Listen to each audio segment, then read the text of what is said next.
G'day, it's Rusty and welcome to the channel. In today's video we're out prospecting again and we're northwest of Meekatharra. Now Meekatharra is about 790 k's north of Perth and we're sort of could be away for up to 2 weeks is the plan, and I'll just show you around quickly what we've got here. So we've got the nav as usual, the angle freezers in there, we've got the caravan, Gary gazebo's up here, we've got the quad bike underneath, just out of the weather. I'm travelling with my friend Gary, and Gary's over here at the moment. G'day Gary. G'day viewers, welcome to the channel. Gary's the maker of these Gazza Pigs, and we cook on them. He's got a hot plate on the top. It's the 9 kilo gas bottle cut off with a new top on it, and worked very, very well. If you're interested in getting one, get in touch with me and I'll put you in touch with Gary. Alright, Gary's setup is a camper trailer, all set out with all his mod cons and everything he needs. He's got the cruiser there. Gary's also running the quad bike. At the back I've got the ensuite, and we've got Starlink up on the roof. Where's Starlink up here? Unfortunately Starlink's not playing nice at the moment. It was working yesterday for a few hours and then it decided it had enough. So yeah, but we do have other communication sources, so we're not really in strife. Yeah, just quick look around our backyard. This is our backyard. We've got this hill running all the way through here, that right up there's a big magnetic anomaly in there. This runs down into that valley, runs over there. So as always, we're always hopeful of finding some yellow rocks, and our research sort of tells us we might be in the right spot. We never know for sure, but yeah, so I hope you can stick around till the end of the video and see how we go. Apologies for the wind noise. It's actually quite strong blowing through here at the moment, so yeah, there's a little bit of wind noise in the background. I hope that doesn't distract from the video too much. Well, I come across this signal on the ground and I thought it was the side of the rock, but in actual fact, so this is a big ironstone rock by the look of it. I think it's ironstone, and yeah, so it's pretty loud. So what we're going to do is we're going to hit it with a hammer and see what we can find. So I'll let you know if we find anything. What we've done now is we've broken all the bigger pieces up into little pieces, as you can see over there. And when you're there and there and there and over here, when we broke it all up, it sort of the signal disappeared completely. So thought it was a big hot rock, but it was well worth checking just to make sure it wasn't something else. Well, we've been at this location for the last 4 days and we've not found any gold. We found that hot rock, we found a couple of bullet shells, but so we've packed up this morning and we're going to head closer to Meekatharra.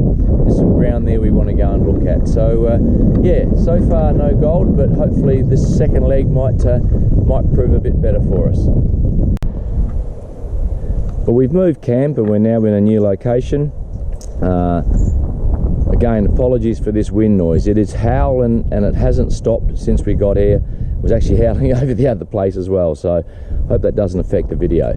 So yeah, same as before, we just got the 2 camps set up here. So the area we've moved to actually has a series of mine shafts, old shafts that run up on this ridge up here. So the aim is to go and prospect around those. Now, whoever put the shaft in obviously was here for quite a while, and the old timers would have done that, and we've already had a quick look and there's old tins and bottles and all sorts. So and there's evidence that other people have been here over the years too. So we're under no illusion that we're not going to come across other people's rubbish and bits of tin and all sorts, but we are hoping that they've maybe left a few bits of gold behind that we can find. So that's the plan for the few days that we're going to be here for. So we're going to get out there and have a look, and we'll show you if we find anything. Well, I've walked up here to these first of the mine shafts that I found. Now if I can put my finger there, there's another one, and the line goes sort of all the way back down through there. So like I said, we're probably going to come out and find lots of bits of junk and all sorts, which I've been finding. There's even a big hole here, so someone's either dug something up, but this rock, this is what come out of the hole. So if there's anything in there, it's more likely to have come out of the hole. Now that's not a very deep hole, but it's quite a big hole, so someone spent some time digging up that one. So the plan is really to sort of meander down between this line of shafts, but also the surrounding area as well. And you can see this has been pushed. Actually, camp's just there. You can just see camp's just there, so I'm not far from camp. This area has been pushed and scraped and all sorts. So yeah, there's a fair bit of ground here, and I'm not the first person to have walked up and down between these, so I expect to find junk. I've already got a few bits in my pocket already. So anyway, I'll keep going. As you can see, there's a hole right there. It's quite a big hole, and as you can see, all the dirt they pulled out's around here. Now down here, I'll give you a listen to this, because there's something in that hole, and I've already dug down sort of 6 inches, and it's still there. So I'm not sure what it is. I've found some bits of wire and that already around here, but I'm already down about 6 inches into the dirt that come out the hole. Fingers crossed. I'll keep digging and I'll show you if we find something. All right, it's no longer in the hole. So what I'll do is I'll set the camera up if I can, and we'll check the dirt.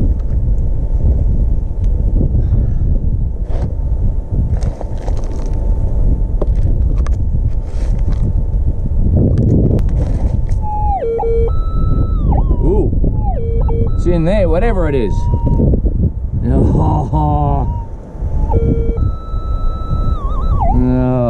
It's a big metal washer. No, it's not. No, it's an eyelet out of a piece of material. Let me just show it to you. Yeah, I don't know if you can see that. It's actually an eyelet out of a piece of material. So obviously got tied up with the guy's clothes or something at some stage. That's what's so deep in that hole. Oh, that's a shame. All right, I'll keep looking. Now this is interesting, because that's someone else's hole there. That's someone else's hole. And if I go over the rubbish,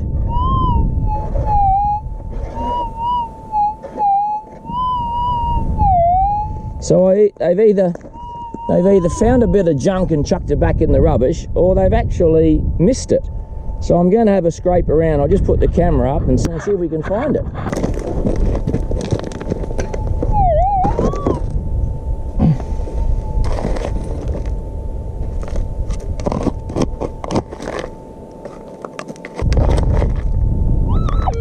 Oh, there it is. It's in here. All right.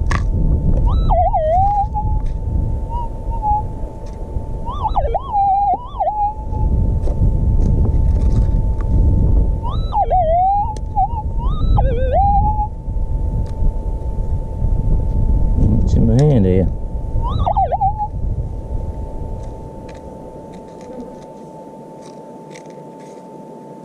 Yeah, it's like, yeah, it's a little bit of metal. So they've obviously dug it up and just left the hole open. Well, I'm up here between this row of mine shafts. There's one just there, there's one up there, and if I turn around here, you'll see,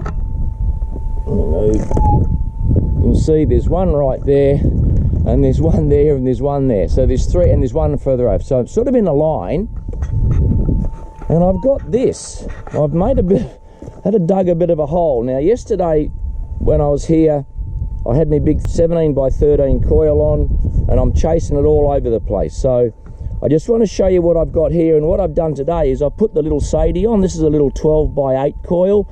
Try and give me a little bit more sensitivity in terms of pinpointing what I've got. Now if I come over this edge of this hole here,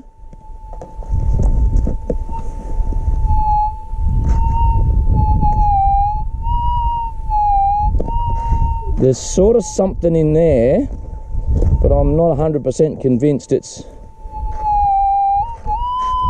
but there's noise in the ground there as well, which I don't know about. And if I come around here, this is what I'm hearing when I run over this. Now that to me looks like a rock. Now it might be a bit of plate, it could be a bit of steel, I don't know. So I brought some tools with me today. I don't know what that is. I hope it's not a bit of metal in the ground, but so it's just easy if I probably have a bit of a dig, see if I can locate something, and then I'll come back and show you if I find anything. All right, just a quick update. I've identified 2 separate targets. Now that rock over there that I thought might have been, that's nothing. I've taken that rock out, run the detector over, there's nothing. Now this hole here, there's a target somewhere in this hole, and I've had to chip through. This is called calcrete. This is, I don't know what it is, it's hard concrete, but well, calcium, I don't know, it's some hard sort of rock, but I'm able to break through it. Just one thing about prospecting like I am, I can only use hand tools, and these are the hand tools I've got. Besides me pick, I've got a little crowbar, I've got a hammer and a coal chisel, and that's what I've been using to chip this away, and I've been at it for nearly an hour now. So the target is still in the hole. I just have to keep chipping away, and I hope it won't beat me, but I'm going to just keep chipping away. Well, to say I'm a little bit disappointed, I guess, would be an understatement. I have slaved in this hole, and I have chipped calcrete, and I've chased these 2-3 targets I've found, and you wouldn't believe it. This is what I've just uncovered. Have a look at that. Someone's buried a bloody Coke can. This must have been dug up at some stage. I don't know how, because the ground's that hard, but yeah. So I've made this rather big hole. Oh, I tell you, that's why you got to dig every target, but it just seemed weird that it was sort of in more than one place. No matter where I put my coil in that hole, it sort of picked that up, and yeah, very disappointed. I guess I'm the, where is it? It's in there somewhere. Yeah, someone's cruel joke, but all right, it's called prospecting and not finding. So I'll dig it out and I'll take it and put it with my pile of trash I've already found, and I'll carry on and see if we can find some somewhere else. And this is what 3 hours of chipping through calcrete and other rocks and digging a hole the size of I don't know, 3 foot by 2 foot, or whatever it was, by 1.5 feet deep. Yep, one of them. So it's obviously been there a while, but all right, we'll carry on. Well, I'm out here again today. I'm sort of working my way along this line of old shafts. I have been having a hell of a time with rubbish. I have not found a piece of gold yet. It's just so much tin, old rusty bits of tin, wire, nails. But hey, you know, one target one day is going to be a bit of gold, so I'll have to keep digging them up. Anyway, I just want to show you what I found here this morning. I'll just pan the camera around and show you. Here there's just a shallow digging. I'm not quite sure what, someone maybe found something and had a bit of a dig. Over here there's another digging. It's not a shaft as such. Oh yes, no, it's a hole. See, they've dug a bit of a hole, and rather than the 6 foot by 3 foot shaft where they normally dig them and then go straight down, these are sort of holes through this soft clay looking material. I've just spotted something on the ground. If I see it again, here we go. Have a look at this. Have a look at this. There's this bolt. So it's laying around from the old guy. So yeah, that'll make your detector scream. Now over here, back up the road, up this track I've come through, there's a mine shaft. There's a shaft there, and there's one further back. But this is what I wanted to show you. This is an interesting bit of geology. Have a look at this quartz and, I guess, quartz and ironstone outbreak sticking up out of the ground here. See, it runs all the way down through there, through here. There's some more quartz and ironstone.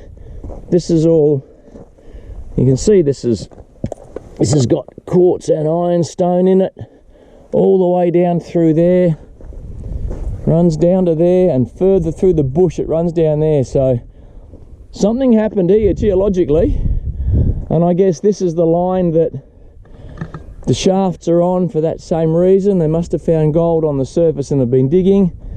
Well, Rusty's been out here looking for gold, hasn't found it yet. There's even a drill hole. So there's been a drilling program through here as well. So anyway, today I'm going to be working my way back up through here, down that slope, and maybe onto the next shaft. So yeah, that's what today's going to entail, and I hope I can find something. Now, I've just dug 4 bits of old tin out of that hole, and over here I've just dug 5 bits of tin out of there, and I just walked over here and I got a little target. Now I want you to listen to this. This is quite faint, but I want you to have a listen and see what you think.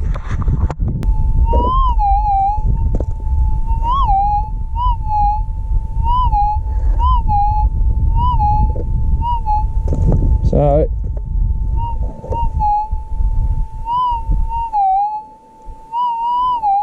there's something in here. So what I'll do is I'll have a little dig and I'll let you know if I find anything. Alright, so I've had a dig and it's in this pile here now.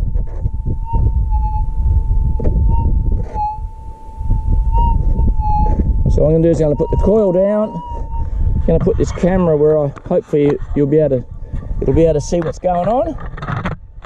And I'll just run the dirt over the coil and see what I can find.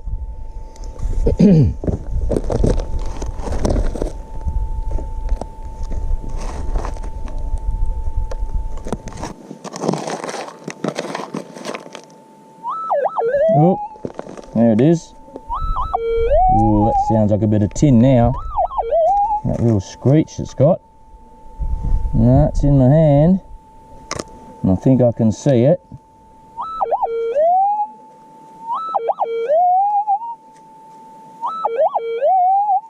I can see a bit of tin. I can see a bit of tin in here. Ah. Yeah. Unfortunately, it's a little piece of tin. Ah, I got excited for a minute. Alright, well, we'll carry on. Now on these prospecting trips, I typically take one of these Gazza pigs. Now you saw the other day we were cooking on Gary's. Unfortunately, Gary's not been well for the last few days, so he took off for home the other day, so I'm out here by myself. But yeah, these are a 9 kilo gas bottle. Gary makes these himself, chops the top off and puts a surround on it. The door in the front, I've had a little play with this one and I've made him a little spinner for the air. We've also got up on the exhaust, I've made this little flap so we can vary the airflow to try and keep a bit of heat in the box. Yeah, we sometimes cook the veggies in alfoil in the fire, but I've just thrown these on the tops this evening. Doesn't take long to cook.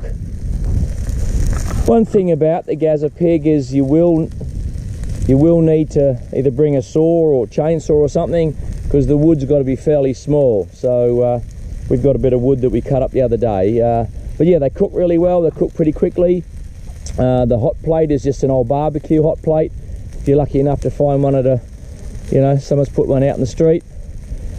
They work really well. We've also got this little warmer that can go on the side once we finish, and we can put a kettle on it or something. But yeah, they fold away, the legs come off. They've just got a little wire pin in the leg, so they all fold away. And I actually carry this in an old milk crate, so it fits in the car pretty well. So yeah, this is what we cook on, and they're really easy. And I said before in a previous video, if you're interested in one of these, yeah, get in touch with me and I'll put you in contact with Gary, and he can sort you out with one. Well, I've come out to a new spot this morning. I'm probably 5 or 6 k's south east of where my camp is, and the map showed that there was an old mine shaft, and yep, the mine shaft is just here. Let me just show you that. I won't get too close. There's the mine shaft, quite a decent one there, and just off here is another. This is just a hole. It's not really a boarded up shaft, but yeah, they've dug through that. And anyway, I've been wandering around, picked up a couple of bits of metal and the usual. Anyway, I got a target over here, and I didn't bother filming it. And that hole's about 18 inches deep, and I have to change my name. I have to become Rusty the Unlucky Prospector. Anyway, you wouldn't read about it. Down in the bottom of that hole was, first of all, this piece came up, and that's the corner, and this is the tobacco tin. So that's laying down there in that hole. I thought the ground was a bit soft going when I was digging. So yeah, I've got a decent hole here. So to go with my Swan Gold can the other day, I've now got an old tobacco tin. So at least I know the coil's working.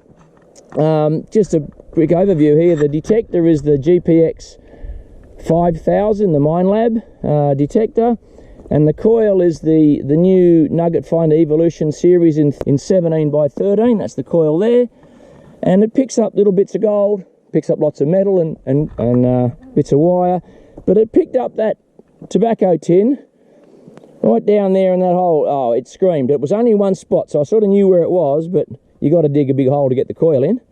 Anyway, I'll fill my hole in and carry on. Maybe third time lucky, I might find a big nugget instead of a bit of tin.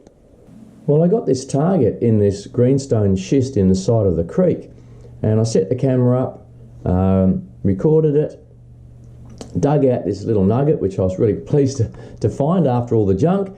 And it wasn't until I got back to camp that I realised that the camera was on, but I must have, I don't know, fat fingers, must have missed hitting the record button. So these are a couple of photos that I took of the site. All right, let's weigh this nugget and see how we go.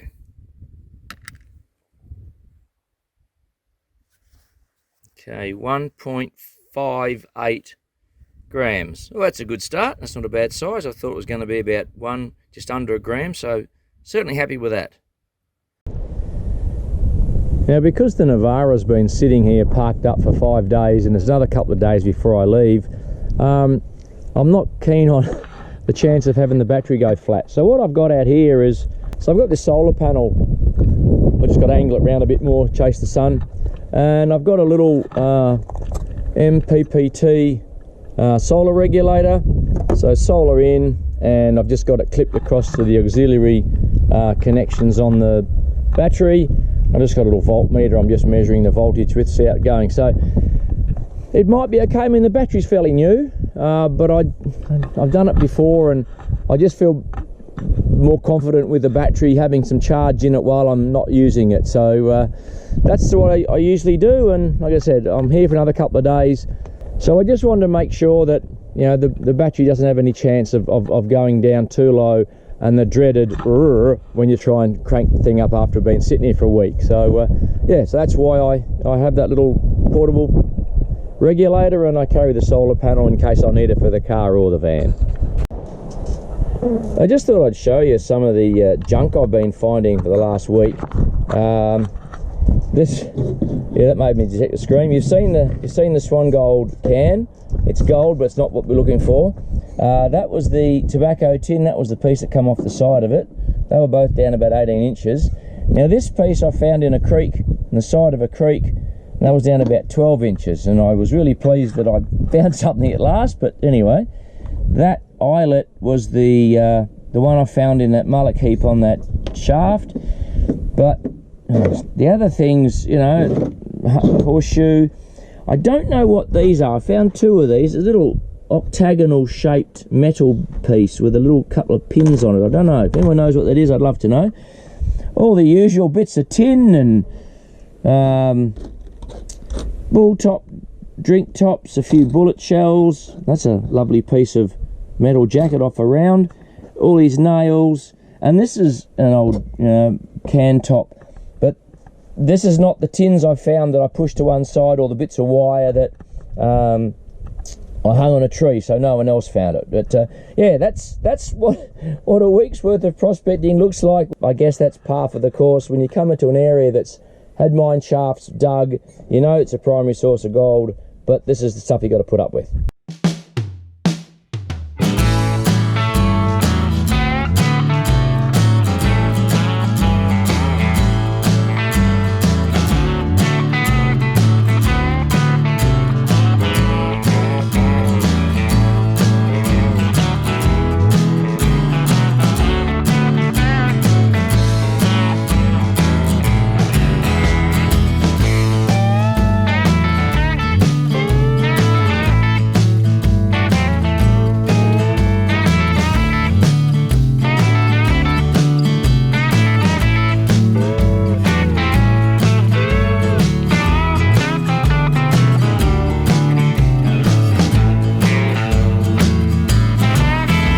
In a recent video, I spoke to you about the demise of the Thuraya satellite for the satellite phone system through Pivotel.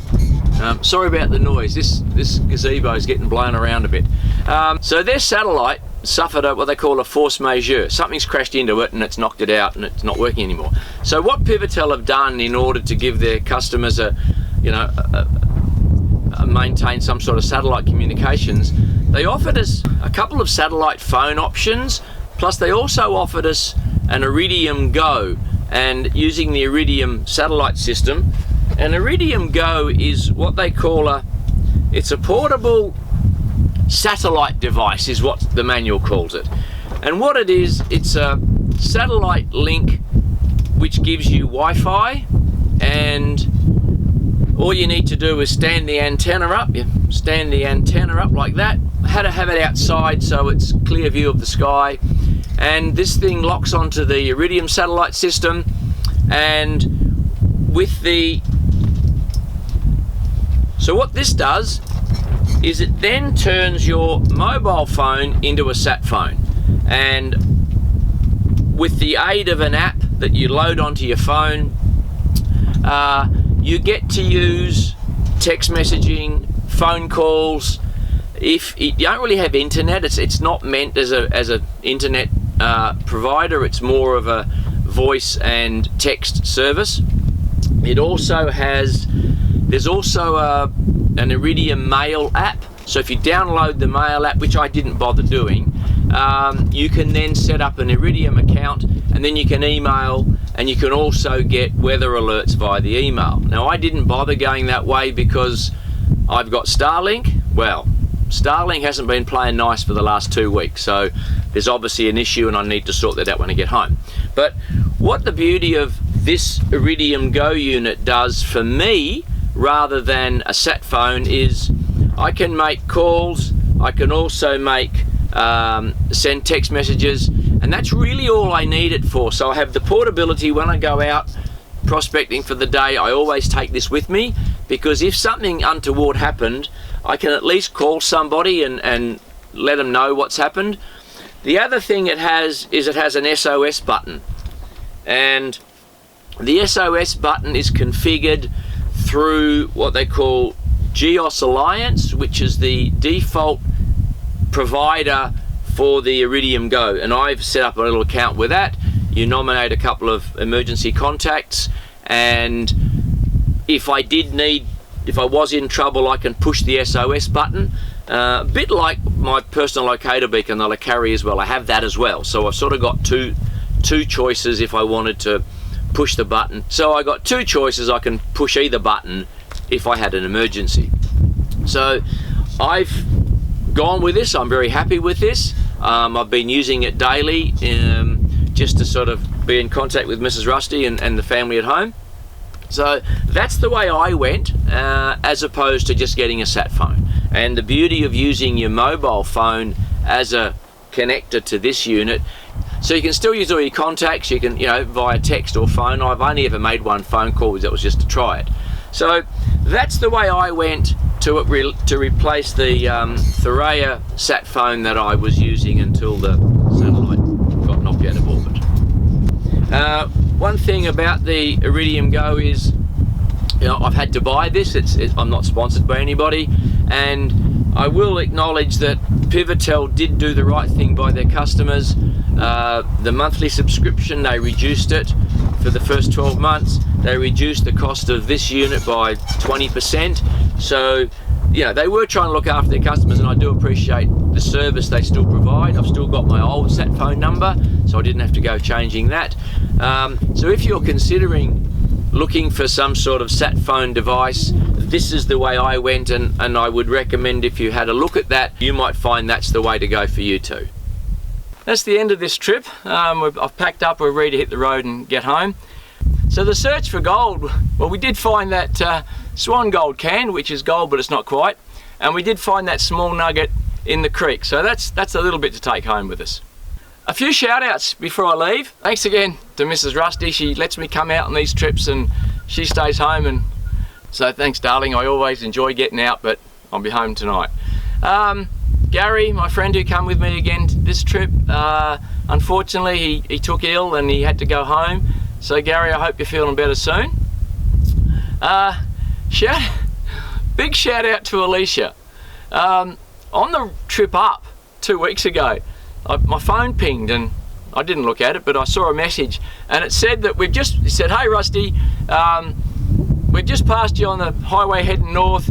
Just want to let you know that your flickers on the van aren't working, and have a safe trip. So thanks so much, Alicia. I did check them before I left home and they were working. So pulled over the side of the road. Yeah, they weren't working. Bit of WD-40 in the plug in the socket and they all worked again. So thanks so much for that. I'll be in touch personally. I hope I can catch up with you.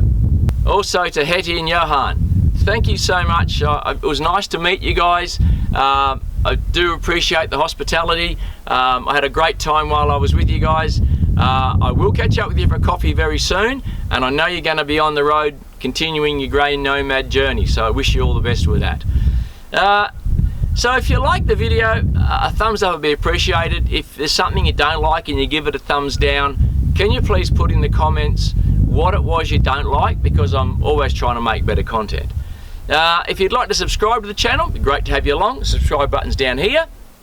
And if you'd like to support the channel, there's a link in the description below to buy me a coffee. I do appreciate all the help I get, and it's nice to see people supporting the channel.